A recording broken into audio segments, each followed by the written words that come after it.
the voice and the man behind Led Zeppelin. Imagine hearing a rock song for the first time and feeling like the singer sounds otherworldly powerful, emotional, and completely untamed. Many people instantly recognize songs like Stairway to Heaven or Whole Lotta Love, but fewer can name the man behind the voice. As a longtime fan of Led Zeppelin, I would like to teach you all about Robert Plant, the legendary lead singer of Led Zeppelin. In Stairway to Heaven, Robert Plant moves from soft lines like, "There's a lady who's sure that all glitters is gold," to the climactic cry of, "And she's buying a stairway to heaven," showcasing a dramatic vocal range that set him apart from typical rock singers. Although most people know Led Zeppelin, many people may not know why Robert Plant matters beyond the band. By examining his early life, his role in Led Zeppelin, and his continued evolution, we can better understand how he became one of the most influential rock vocalists of all time.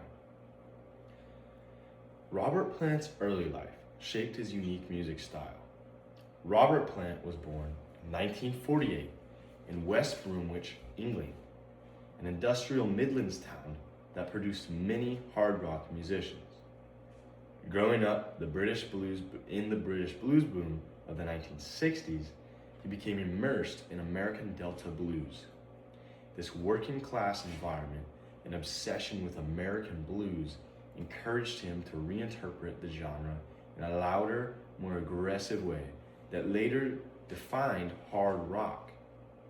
According to Robert Plant at Life, he was especially influenced by blues artists like Robert Johnson and Howlin' Wolf, University of Hawaii Press.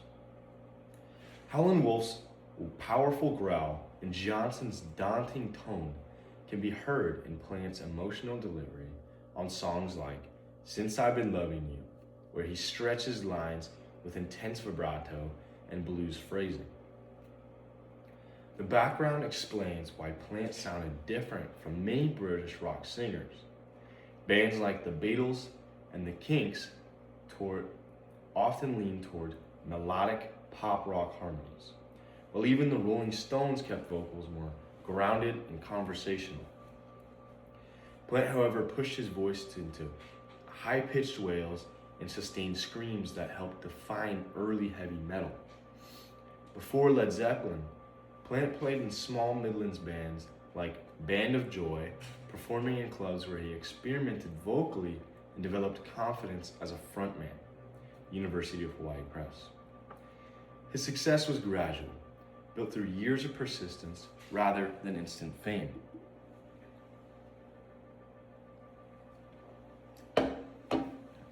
Plant's passion for mythology and fantasy also shaped his lyrics.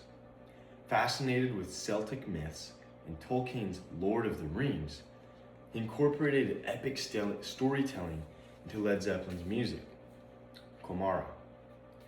In Ramble On, he sings, "'Twas in the darkest depths of Mordor, and in the battle of Evermore, the Dark Lord rides in force tonight."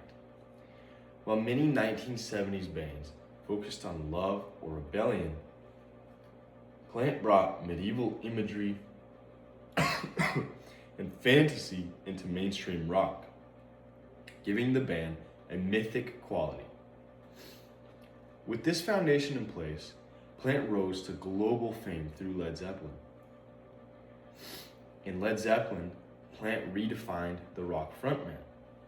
As a lead singer, Plant became known for his vocal range and commanding stage presence. Ed Comara explains that his ability to shift from soft emotion to explosive high notes defined the band's sound. In Whole Lotta Love, he transitions from bluesy verses to primal screams, and an immigrant song, his open cry immediately grabs attention. His stage persona helped shape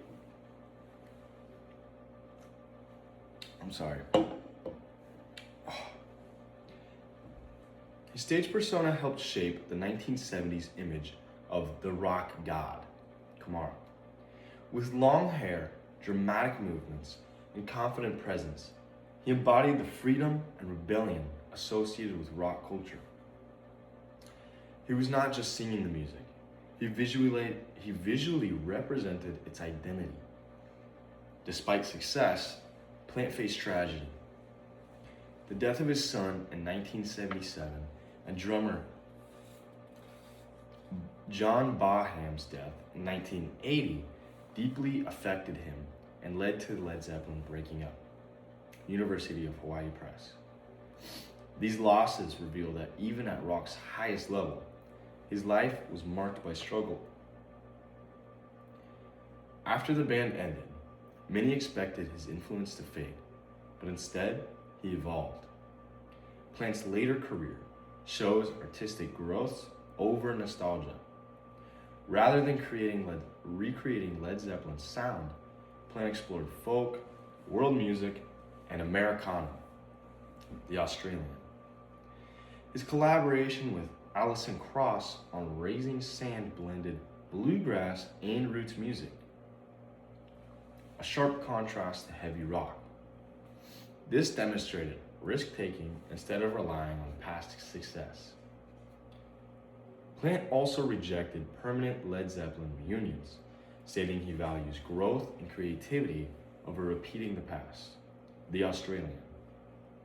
Even though reunion tours would be highly profitable, he prioritizes artistic integrity. Today, he remains one of the few artists from this era still evolving musically, the Australian. His willingness to adapt explains why his influence spans generations, from classic rock singers to modern artists inspired by his range.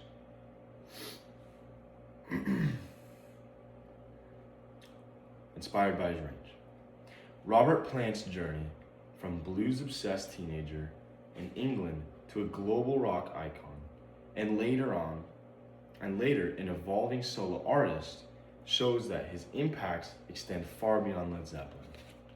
His early influences shape his sound. His time with the band redefined rock performance, and his later career proves that true artists continue to grow. So next time you hear a Led Zeppelin song, you may not only recognize the voice, but also understand the man behind it and why his story still matters today. Thank you guys so much. I'm really sorry. I got sick all of a sudden, a little bit, and I have been coughing, as you heard. So I've been drinking this to try and help me not cough as much. So I apologize for that. But yeah, thank you.